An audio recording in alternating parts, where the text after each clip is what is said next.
if you've converted to Islam as an American,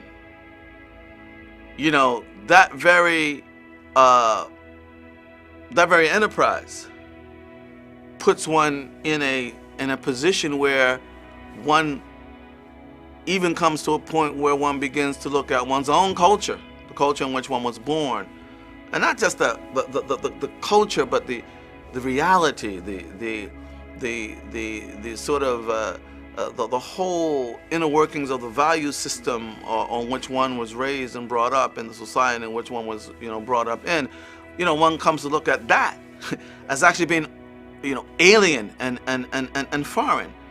And for many of us, it takes some time to get back to a balanced critique of where one is, whereby one has, by the grace of God, acquired interpretive filters that are ideally informed by a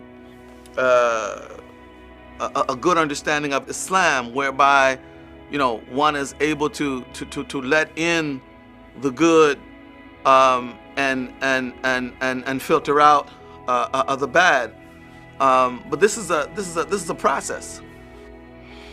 Well, when I say that culture is our issue, what I mean is that I think that to the extent that Muslims are dislocated in the West, they're dislocated more culturally than they are even religiously. I mean, the challenge, for example, of raising children as Muslims in America, to my mind and to my experience, is primarily not one in which one has to worry about, at least not primarily, children somehow coming to some kind of reasoned or even unreasoned conclusion that, well, Allah doesn't exist anymore, God doesn't exist anymore, or Muhammad wasn't really the Prophet, alayhi salam. That's not our primary challenge. Our primary challenge is that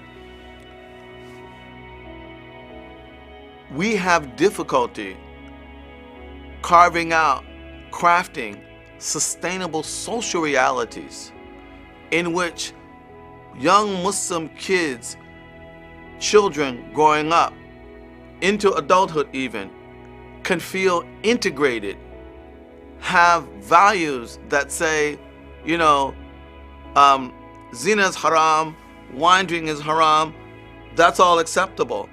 But that in and of itself doesn't impede me from a livable, enjoyable, healthy social reality, all right, that I can freely engage, not with guilt, not being pacifist, not being overreactionary, but freely engage and live an integrated life that is lived fully and hopefully righteously. Instead, what we have is a situation whereby none of the constructs that encase social meaning, especially for kids, and what I mean by this is this: all children want to be cool. They want to be liked. They want to be accepted. They want to know that they're okay. They want to be held in high esteem.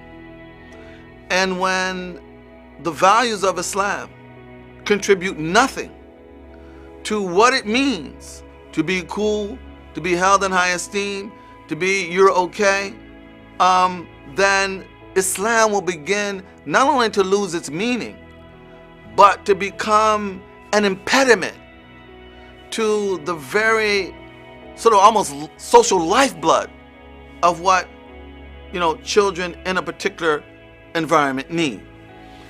The challenge for us is, how do we, within boundaries that we can, with all sincerity and due diligence, reasonably claim and hold the conviction that these parameters are authentically both derived from Islam and, represent, a good faith articulation of Islam. And within those parameters, how can we carve out a social and a cultural identity, a social and a cultural order that is sustainable, that is life-giving, that is life-affirming in this space and in this time under these circumstances?